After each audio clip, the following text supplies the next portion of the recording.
The morning after my son's engagement dinner, I sat in my car in the parking lot of my lawyer's office on Wellington Street and stared at the steering wheel for a long time.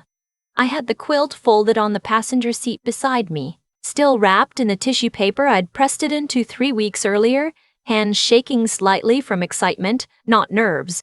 I hadn't known it would come back home with me that night. I hadn't planned for that. But then, I hadn't planned for a lot of things. My lawyer, a careful man named Gordon who had handled my affairs for 11 years, looked up from his desk when I walked in and said the same thing he always said when I came to him with the decision he thought was too large for the morning. "Have you slept on this?" "Iris?" I told him I had not slept at all. He looked at the folder I placed on his desk. He opened it, read the first page, and then looked up at me over his reading glasses with the particular expression he reserved for moments like this. "Iris," he said, "are you absolutely certain?" I told him I was. "Before I tell you what was in that folder, I need to tell you about the quilt." I grew up in a small house in Sudbury, Ontario, the eldest of 4 children. My father worked at the nickel smelter. My mother cleaned houses during the week and took in alterations on weekends. The kitchen smelled like starch and coffee.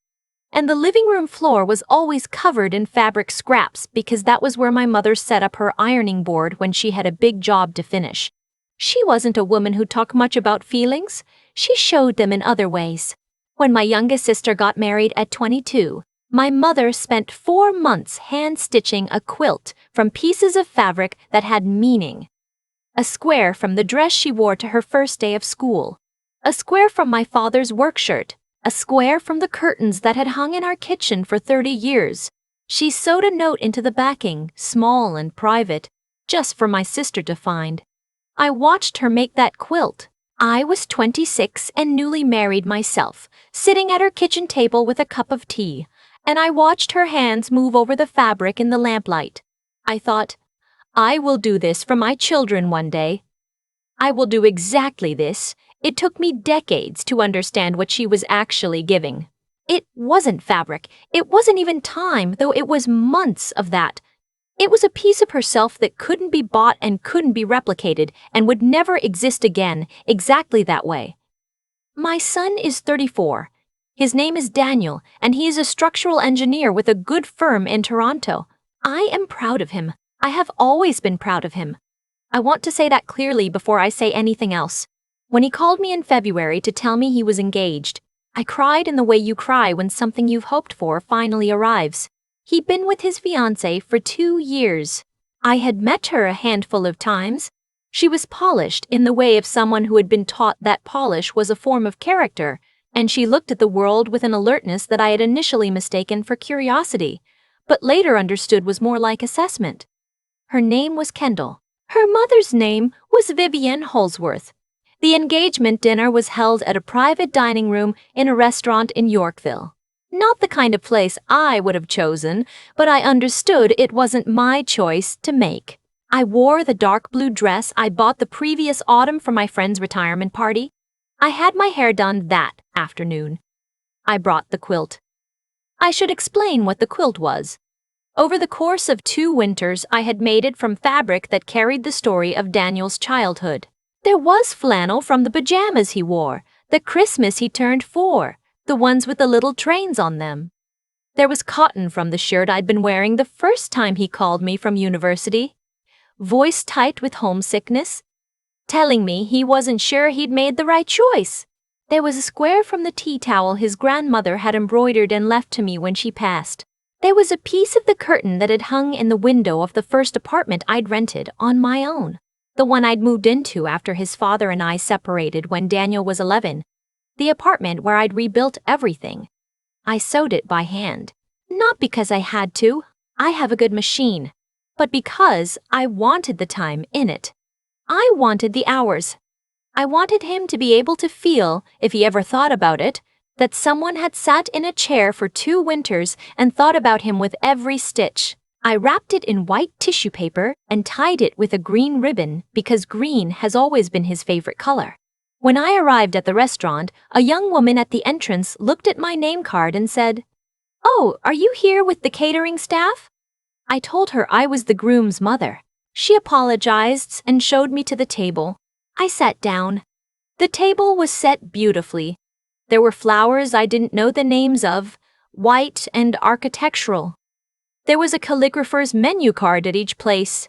There were 9 of us in total, Daniel and Kendall, Kendall's parents and her younger brother and his wife, an aunt of Kendall's and me. I was the only person there alone. Her mother sat across from me. Vivienne Holsworth was the kind of woman who wore her wealth the way some people wear armor. She had the right earrings, the right posture, the right way of making you feel, without saying anything directly, that the room would have been more comfortable without you in it. Her husband barely spoke. Her son was pleasant enough. The aunt watched everything with the bright, hungry eyes of someone who reports back later. Dinner was fine. The food was beautiful, and I ate carefully and made conversation about the things one makes conversation about at these dinners. I asked Kendall's father about his work. I asked the aunt about how she knew the family. I listened more than I spoke, which is usually my preference. After the main course, there was a moment where gifts were exchanged. I had not known this was the expectation, but I had brought something and I was glad. I took the tissue-wrapped parcel from the bag I'd carried in and passed it to Daniel. He smiled when he saw it. He knew, I think, from the shape and the weight of it, that it was something I had made. He untied the ribbon carefully, the way he has always opened presents, and when he pulled back the tissue paper and saw the quilt, he went very still. "Mum," he said. He didn't say anything else. He touched the fabric. Before you could speak again, Kendall's mother said, from across the table, in a light and carrying voice, "Oh, how sweet! Did you stitch that yourself?" I said that I had. She tilted her head in the manner of someone setting down a particularly uninteresting object. "A handmade quilt," she said. "How terribly homespun." There was a small silence. Then she said pleasantly to the table at large, "I suppose it's charming in a rustic sort of way, the kind of thing you find at a church bazaar." I looked at my son. He was looking at the quilt in his hands. He did not look up. He did not say anything, not a word. He folded the tissue paper back over the corner of the quilt with a careful, quiet gesture that I understood in that moment to be shame. Not shame at her. Shame at me. I picked up my water glass and drank from it, and set it down and looked at the flower arrangement in the center of the table and thought about my mother's kitchen in Sudbury and the way the lamplight had fallen on her hands. I did not cry. I have never been a woman who cries at tables.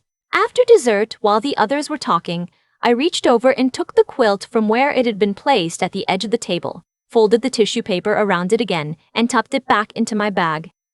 Quietly, without announcement. Nobody said anything. I'm not entirely sure anyone noticed except Daniel, who watched me do it and still said nothing. I hugged him in the foyer on the way out. I kissed his cheek. I told him I hoped he had a wonderful evening. He said, "Mum, I'm sorry about." I told him it was fine. I told him to enjoy his night. I told him I loved him. I drove home on the 401 in the dark, the quilt on the seat beside me, and I thought about a lot of things. I want to be honest with you about something, because I think it matters. I am not a wealthy woman in the way that Vivienne Holsworth would understand wealth. I don't have a house in Forest Hill or a cottage on Lake Joseph or a wardrobe that signals what tax bracket I occupy. I drive a 10-year-old Subaru. I buy my clothes at the same 4 stores I've shopped at for 20 years. I have my hair cut at the same place in my neighborhood where the stylist knows my name and asks about my garden. What I do have, and have had for the past 19 years, is a portfolio of residential rental properties across 3 Ontario cities. It started with necessity. When Daniel's father and I separated, I kept the house in Hamilton because I had no choice. I couldn't afford to buy anything else, and the mortgage was manageable if I rented the upper unit. The tenants were a young couple, nursing students, quiet. They paid on time for 3 years. When they moved out, I painted the unit myself over a long weekend and found new tenants within a week. At the end of that year, I had enough saved to put a down payment on a duplex 4 blocks away. I want to say that I always had a plan. I didn't. I had a spreadsheet and stubbornness and a deep, cellular level aversion to being dependent on anyone for anything ever again. The rent from the duplex covered its mortgage in 14 months. I bought a triplex in Brantford 2 years later. Then a fourplex in Kitchener. Then a small commercial property in Guelph that I leased to a physiotherapy clinic. One by one, over nearly 2 decades, building slowly and carefully the way my mother had built everything, I had accumulated what my accountant calls, in her deliberately neutral voice, a significant portfolio. 31 units, 11 properties, all of them occupied, all of them maintained. I have a property management company now, but in the early years, I unclogged the drains myself and replaced the weather stripping myself and drove 3 hours on a Sunday to fix a furnace because the heating company wanted to charge emergency rates. I never told Daniel any of this. I'm still not entirely sure why. Partly, I think, because it felt private in the way that quiet, hard work always feels private. Something you do in the hours before other people are awake. Something that belongs to you before it belongs to anyone else. Partly because I didn't want him to grow up with a sense of expectation. I grew up in a house where money was a source of anxiety, not security, and I didn't want him calibrating his life against mine.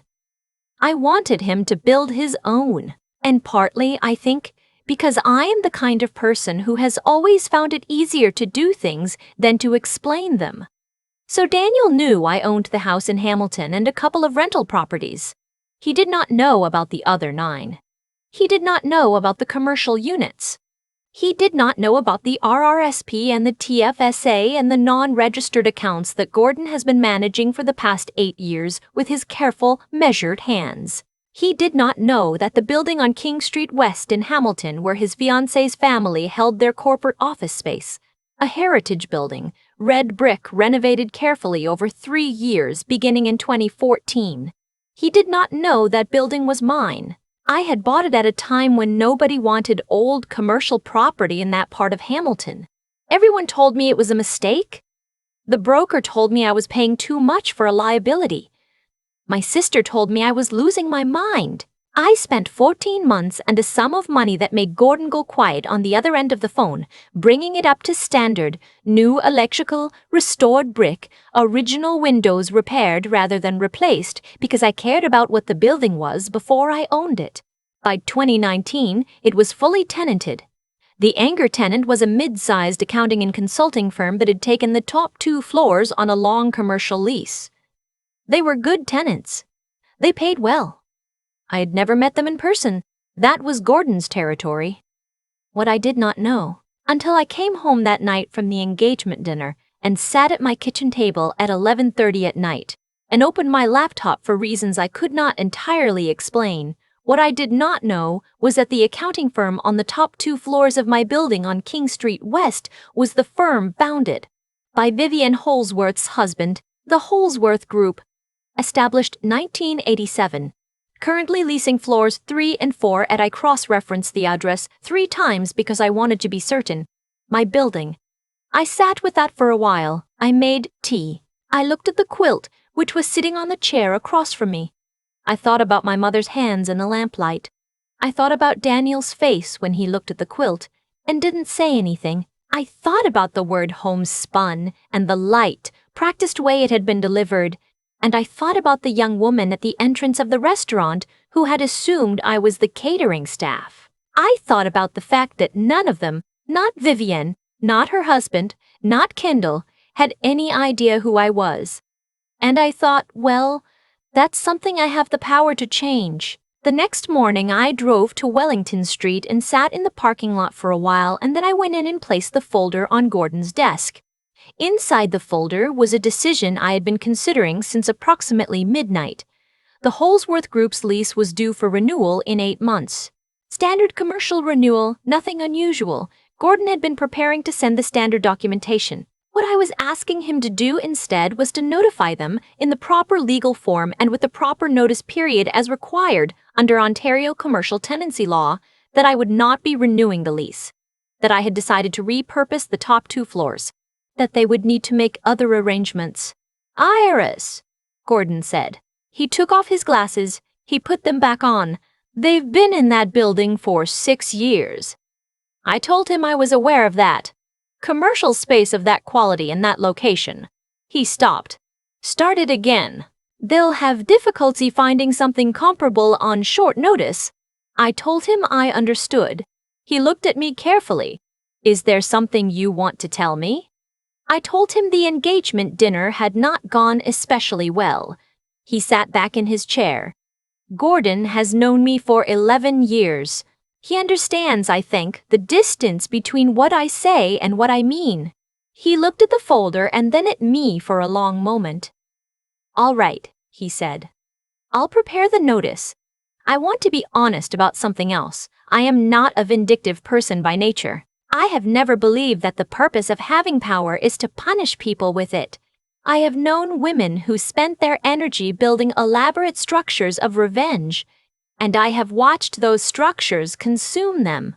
I am 63 years old, and I have worked too hard for too long to spend what I have left being angry. But there is a difference, I think, between revenge and refusal.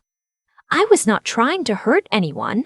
I was declining to continue to be useful to people who had decided in a single evening exactly what I was worth. The notice went out 3 weeks after the dinner. Gordon delivered it through proper channels as these things are done with appropriate professional remove. Daniel called me on a Wednesday evening. I was in the garden, which is where I go when I need to think, and I let it ring twice before I answered. He said, "Mom, I need to ask you something." I said, "All right." There was a pause. Then, "Kenneth Holsworth just called me. He said that his company received a notice that their lease isn't being renewed." Another pause. "He said the building is owned by someone named Carmichael Holdings." A longer pause. "Mum." I waited. "That's you," he said, not a question. I told him it was. The silence on the line was the kind that has weight to it. I pulled a dead bloom off the rosebush beside me and turned it in my fingers. "How many properties do you own?" he said. His voice was careful. Level. I've always respected that about him. Even when he's unsettled, he doesn't raise his voice. I told him about the 11 properties. I gave him the general shape of it without the specifics, because the specifics were between me and Gordon, and that was where they would stay until I chose otherwise. He was quiet for a long time. Then he said, "Why didn't you tell me?" And I said, "Because it was the truest thing I could say. Because I was building it for myself, Daniel. Not for you. Not to impress anyone. Not to have something to hold over anyone's head. I built it because I had to, and then I kept building it because I wanted to, and it was mine." I heard him exhale. "The quilt," he said. "Yes," I said. Another silence.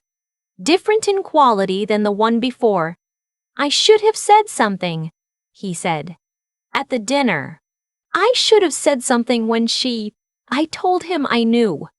I was embarrassed," he said. "Not of you. I want you to know that. I was embarrassed because I didn't know how to." He stopped. "That's not a good enough reason." I told him it wasn't. And then I told him I loved him because both things can be true at the same time, and I have always believed that. We talked for a long time that evening. Longer than we had talked in years, maybe. I stayed in the garden until the light went. He asked me about the properties, when I'd bought them, how I'd managed them, what the early years had been like. He asked about the building on King Street, the heritage brick one. And I told him about the 14 months of renovation and the arguments with the contractor and the morning I'd stood in the empty 3rd floor with plaster dust on my boots and thought, "This is going to be something." He laughed at that, not at me, with me. The way he laughed when he was small, surprised by something that delighted him. Kendall's mother called me once, about 10 days after the lease notice went out. I don't know how she got my personal number. I suspect through Kendall, through Daniel, through a chain of quiet pressure that I wasn't meant to know about. She was polished on the phone the way she had been polished at the dinner table, but underneath the polish was something tighter. She said that there must have been some misunderstanding. She said that Kenneth had always found the building very suitable. She said that surely we could come to an arrangement. I told her, pleasantly, that Gordon handled all matters related to my properties and that she was welcome to contact him. She said, "Iris? May I call you Iris?" I told her she might. She said, "I think we may have gotten off to a poor start." I agreed that we had. She said, "The dinner? I hope I didn't give the impression that I wasn't, that the quilt wasn't." I said, "Vivian, I'm going to stop you there. I'm not interested in revisiting the dinner. What I will tell you is that my decision about the property is a business decision. It was made for business reasons. Gordon's contact information is on the letterhead." She was quiet for a moment. Then she said, "You're not at all what I expected." I told her that was probably the most accurate thing she'd said since we'd met. I hung up the phone and went to put the kettle on. The Holsworth group found new premises eventually. It took them longer than they'd hoped, and the space was slightly smaller, and the location. I heard this through Gordon, who maintains a careful professional neutrality about such things, was not quite what they'd been accustomed to. But they managed. People do. The quilt is on my bed now. I finished the backing in March. The winter after all of this happened, sitting in the same chair in the same lamplight that I have sat in for 20 years. I added 2 more squares. A piece of the tea towel Daniel asked if he could have back, which I sewed in near the center, and a scrap of fabric I cut from one of my mother's old aprons. The blue one with the white edging that I kept when we cleared her house. Daniel came for the weekend in April with Kendall. I don't know what was said between them or what changed or what decisions were made in the privacy of their own conversations. What I know is that she sat at my kitchen table on the Saturday morning, both hands around a mug of coffee, and asked me how I had started in property. I told her, not everything, not the fear, not the nights I'd sat with unpaid bills in a kind of cold panic I had never described to anyone, but the shape of it. The duplex in Hamilton, the spreadsheet, the stubbornness. She listened. Really listened in the way that people do when they've revised what they think they know about someone. When I finished, she was quiet for a moment. Then she said, "My mother doesn't always." She stopped. Tried again. "She's not always." I told her she didn't need to explain her mother to me. I told her that I had made my own decisions, and they were mine to have made, and that what interested me now was the future, not the past. She nodded. She looked down at her coffee. She was quiet in a way that seemed to cost her something, which I thought was probably a good sign. "The quilt is on my bed. I look at it sometimes in the morning before I get up, the light coming through the curtains, and I think about my mother and her hands, and what she understood that I was only just beginning to, that the things made slowly and with love are the only things that last. Not because of sentiment, because they were built to. I don't have any grand lessons to offer. I'm 63 and I've made too many mistakes and loved too imperfectly and misjudged too many situations to stand here and tell you that I know something other people don't. What I will tell you is this. I built something.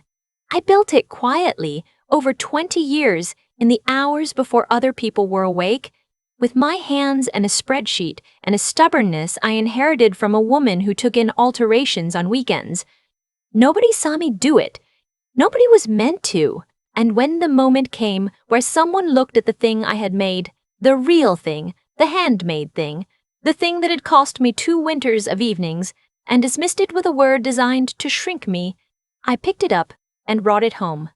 Everything else was just paperwork. I keep thinking about my mother's kitchen, the lamplight, her hands moving over the fabric without hurrying, without needing anyone to notice.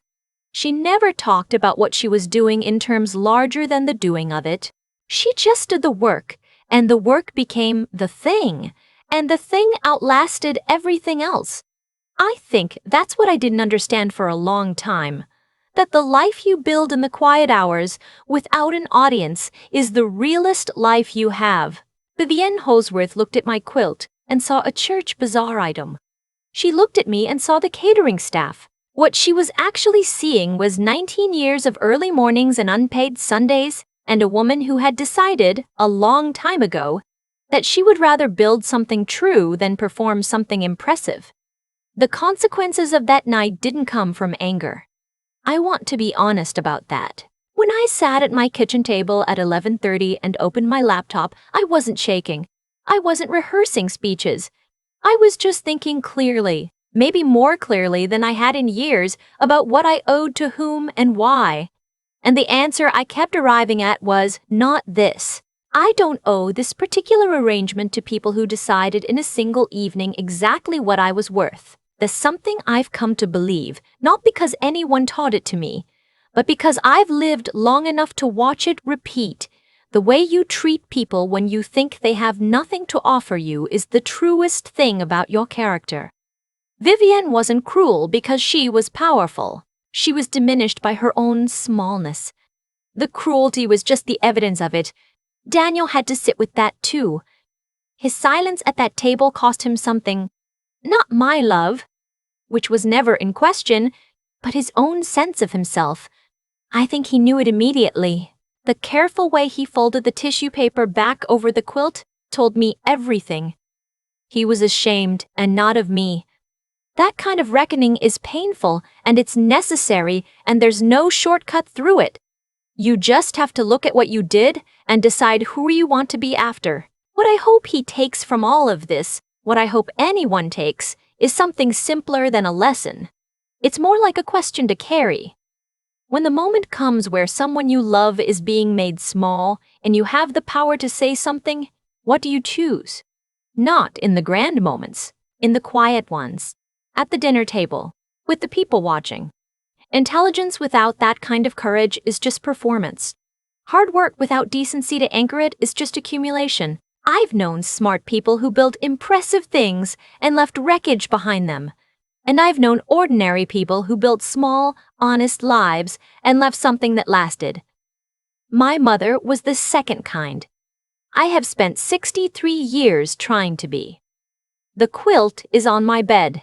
I look at it some mornings and I think, this is the thing I made with my hands in the winter when no one was watching. This is the thing that came home with me. Everything else was just paperwork.